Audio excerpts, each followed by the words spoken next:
తాకట్టులో ఉన్న బంగారాన్ని విడిపించి ఆ రోజు ఆన్లైన్ రేటుకే మేము కొంటాం. Sharma gold company. ప్రస్తుతం మనతో పాటు ఇస్కాన్ టెంపుల్ నుంచి ప్రణవానంద ప్రభుజీ ఉన్నారు. సర్వ మానవాళికి శ్రీకృష్ణ పరమాత్ముడు జీవన్ ముక్తిని, జీవన్ మార్గాన్ని ఏ విధంగా చూపించారనేది వారి మాటల ద్వారా మనం తెలుసుకుంటూ ఉన్నాము. వారు ప్రత్యేకంగా గోవర్ధన్ ఇకో విలేజ్ ముంబైలో ఉన్నటువంటి ఆశ్రమంలో వారు సేవ చేస్తూ ఉంటారు.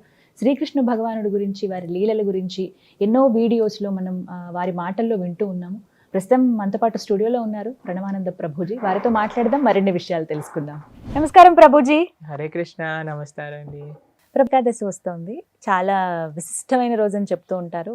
కొన్ని ప్రాంతాల్లో అయితే అసలు పండగే ఆ రోజున. అందులోనూ ఆ రోజు స్పెషల్ దర్శనం ఉంటుంది ప్రతి ఒక్కరికి వైష్ణవ ఆలయాల్లో. ఏకాదశి వ్రతాలని కూడా ఆచరిస్తూ ఉంటారు. ఆ వ్రతాలు ఎలా చేయాలి, చేస్తే ఏమిటి అనేది కూడా చాలామంది ఒక క్వశ్చన్ అడుగుతూ ఉన్నారు. ఆచరించే విధానం చెప్పండి, అలాగే చేస్తే కలిగేటువంటి ఫలితం ఏమిటి, ఎందుకు చేయాలి అనేది కూడా వివరించండి. అన్నిటికంటే గొప్పదైన వ్రతం ఏదైనా ఉంటే అది ఏకాదశి వ్రతం. అన్ని వ్రతాలు చేసి ఏకాదశి చేయకపోయారనుకోండి, ఏ వ్రతం ఫలితం రాదు. ఓ, ఏకాదశి వ్రతం ఒక్కటి చేసి ఏ వ్రతము చేయలేదనుకోండి, అన్ని వ్రతాల ఫలితం ఏకాదశి ఇవ్వగలుగుతాం. మన శాస్త్రంలో ఉపవాసం అని చెప్పింది కేవలం ఏకాదశికి మాత్రమే. ఓ, కానీ చాలా మంది ఈ రోజు మేము ఉపవాసం చేస్తున్నామండి, ఆ రోజు ఉపవాసం చేస్తున్నామండి, అలా ఇలా చెప్తారు. కానీ ఎక్కడ కూడా అంత నియమంగా ఉపవాసం గురించి చెప్పింది మన శాస్త్రంలో, అంత నియమంగా ఉండాలి అని చెప్పింది కేవలం ఏకాదశికి మాత్రమే. విష్ణువాసరము అని అంటారు. అన్నిటికంటే favourite day of lord Vishnu Ekadashi. Ekadashi వ్రతం వల్ల అసలండి దానివల్ల వచ్చే ఆధ్యాత్మిక బెనిఫిట్స్ అనేవి మనం చెప్పలేము. ఉపవాసం అంటే ఫస్ట్ అందరూ మేము ఒకసారి ఏకాదశి వ్రతం గురించి చెప్పామండి, ఎలా ఉపవాసం ఉండాలి అన్ని విషయాలు చెప్పాక ఒకళ్ళు హ్యాండ్ రేస్ చేశారనమాట. మాకు ప్రశ్న ఉంది అని. అయితే ఏం ప్రశ్న ఉంది అని అడిగితే, ఏకాదశి రోజు ఏం తినచ్చండి అని ప్రశ్న అడిగారు అనమాట. గంట సేపు నేను లెక్చర్ ఏకాదశి ఉపవాసం ఎందుకు చేయాలి అని చెప్పాక ఏకాదశి రోజు ఏం తినచ్చు అని లెక్చర్ క్వశ్చన్ అడుగుతున్నారనమాట. అయితే ఉపవాసము అంటే ఏంటో ఫస్ట్ అర్థం చేసుకుందాం. ఉప అంటే దగ్గరగా, వాసం అని అంటే ఉండటం. ఉపవాసం అని అంటే భగవంతుడికి దగ్గరగా ఉండటం.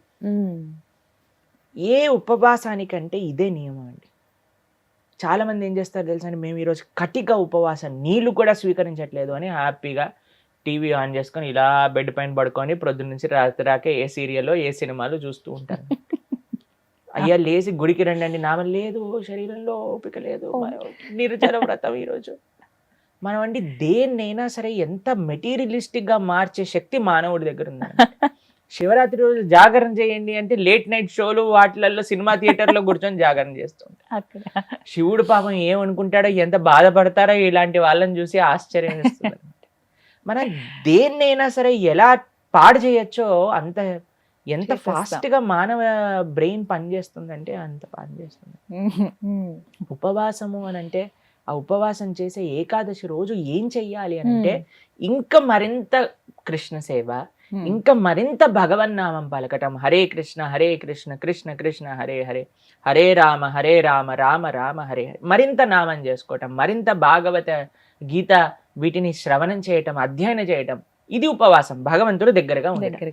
మరి ప్రభుజీ ఉపవాసం అంటే తినకుండా ఎందుకు ఉండాలని చెప్తారు? ఇప్పుడు చూడండి, ప్రొద్దున నుంచి లేవంగానే తిండి గోలే కదండి మనకి. ఏం టిఫిన్ ఏం చేయాలి, దోశలు వేయటం, ఇడ్లీలు వేయటం, అటు వాయిల్ తీయటం, ఇటు చట్నీ చేయటం, ఇటు సాంబార్ చేయటం, పెట్టేయటం. దాని తర్వాత ఇది అయిపోగానే మళ్ళీ లంచ్కి ఏం కావాలి, భోజనం కోసం కూరగాయలు కట్ చేయటం, వంటలు చేయటం, మళ్ళీ తినగానే నిద్ర వస్తుంది, మధ్యాహ్నం పూట పడుకుంటాం, మళ్ళీ సాయంత్రం కావగానే ఇది అది. దాని తర్వాత మళ్ళీ రాత్రి డిన్నర్ ఏంటి, స్విగ్గీ, జొమాటో, అవి ఇవి, మళ్ళీ కిచెన్ క్లీన్ చేసుకోవడం, తూడ్చుకోవడం, బాసనలు తోముకోవడం, వీటిలలోనే రోజంతా పోతుంది. ఏం చెప్పారంటే, అయ్యా నువ్వు దేవుడికి దగ్గరగా ఉండాలంటే వీటిని కొద్దిగా దూరం పెట్టాలి, అప్పుడే సాధ్యం అవుతుంది. తినకపోయామనుకోండి, కొద్దిగా తగ్గించామనుకోండి, మనకి నిద్ర రాదు అంతగా. ప్లస్ ఇంత పెద్ద తతంగం మొత్తం కూడా ఆఫ్ అయిపోతుంది. ఎంత సమయం మెలిగిపోతుంది. మీరు ఒక్కసారి ప్రయత్నించండి. ఒకరోజు వంట తిండి ఈ రెండు ఆపేస్తే అసలు ఆ రోజు ఏంటి ఇంత పెద్దగా ఉంది మనకి అని అనిపిస్తుంది అనమాట. Long day. ఎందుకంటే అంత సమయం మనకు ఉండిపోతుంది.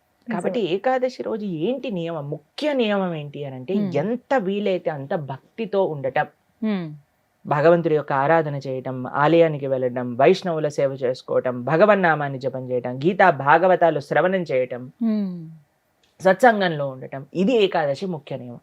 దాని తర్వాత నియమం ఏంటి అని అంటే ఆహార నియమం పాటించాలి. ఏంటి ఆహార నియమం పాటించాలి అని అంటే ధాన్యంలో ఏకాదశి రోజు పాప పురుషుడు ఉంటాడు అని చెప్తారనమాట. ధాన్యం అని అంటే రైస్, దాల్, పప్పులు, తర్వాత గోధుమలు, తర్వాత వరి, వీటన్నిటిలో అనమాట. కాబట్టి ఆ రోజు మనం వీటి నుంచి దూరంగా ఉండి మరి ఏం స్వీకరించవచ్చు, పాలు, పండ్లు.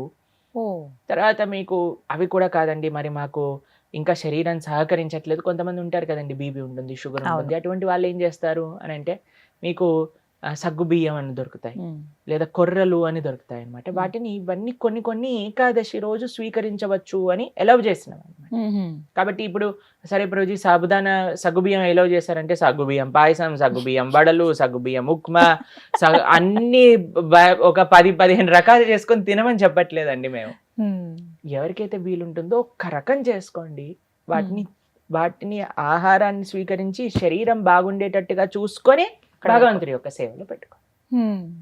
కాబట్టి ఏకాదశి ప్రధాన నియమం ఏంటి అని అంటే భగవంతుడి దగ్గరగా ఉండట. కానీ కొంతమంది కటిక ఉపవాసం అని ఉంటారండి, నీళ్లు మాత్రమే స్వీకరిస్తారు ఆ రోజు, నీళ్లు కూడా స్వీకరించరు, దాన్ని కటిక ఉపవాసం అంటారు, నిర్జల వ్రతము అని అంటారు అనమాట. చెయ్యండి ప్రభుజీ, మేము నిర్జల చేస్తూ బ్రహ్మాండంగా ప్రొద్దు నుంచి రాత్రి దాకా జపం చేసుకునే శక్తి మా దగ్గర ఉంది అని అంటే పర్ఫెక్ట్.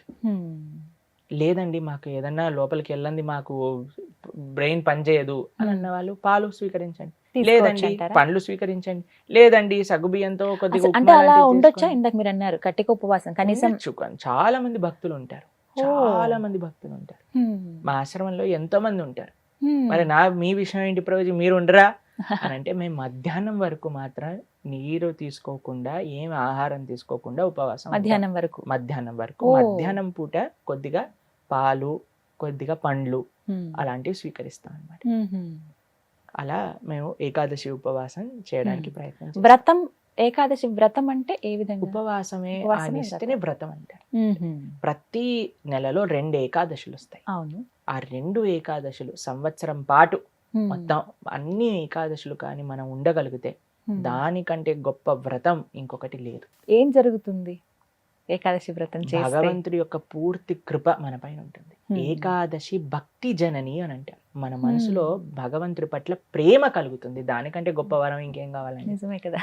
కాబట్టి ఏకాదశి వ్రతం తప్పకుండా చేయాలి. అందరూ కూడా ఆ ఏకాదశి వ్రత మహాత్యాన్ని తెలుసుకోండి, చక్కగా ఏకాదశి వ్రతాన్ని ఆచరించడానికి ప్రయత్నం చేయండి. ఇప్పుడు వైకుంఠ ఏకాదశి చాలా అద్భుతమైన రోజు, మీరు సంకల్పం తీసుకొని ముందుకెళ్ళడానికి. చాలా మంది మమ్మల్ని అడుగుతుంటారు, రోజు మా ఇంట్లో ఎవరో వెళ్ళిపోయారు, లేదా మాకు మైలు ఉంది, అశౌచం ఉంది, మీరు ఎలా ఉన్నా ఏం జరుగుతున్నా ఏకాదశి మాత్రం పాటించవచ్చు, దాంట్లో ఏం ప్రాబ్లం. ఆ రోజు ఖచ్చితంగా ఇవి వింటే బాగుంటుంది, ఇవి పఠిస్తే బాగుంటుంది. భాగవతం వినాలి, భాగవతం చదువుకోవాలి, భగవన్నామం జపం చేయాలి, కీర్తన చేసుకోవాలి, ఆలయానికి వెళ్ళాలి, కృష్ణుడికి తులసితో అర్చన చేయాలి.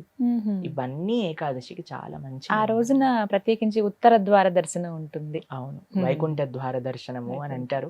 అన్ని ఆలయాలలో మనకి కలుగుతుంది. చక్కగా దర్శనం చేసుకొని వైకుంఠ ఏకాదశి కాదండి, అన్ని ఏకాదశులకి ఇవే నియమాలు. భగవద్ ఆరాధన, భగవన్నామ జపం, భాగవత స్మరణ, ఇవే అన్ని ఏకాదశి. కాబట్టి తప్పకుండా ప్రతి ఒక్కళ్ళు చేయాల్సిన వ్రతం ఏకాదశి వ్రతం. ఎవరైనా ఆచరించవచ్చు, ఏ వయసు వాళ్ళైనా కూడా చేయవచ్చు, చేయదగింది అని అంటే కనుక. ఎస్, చేయగలమన్న ఓపిక ఉండాలి, ఆ ఆసక్తి, ఆ నిష్ట ఉంటే ఖచ్చితంగా ఎవరైనా పాటించవచ్చు అంటారు.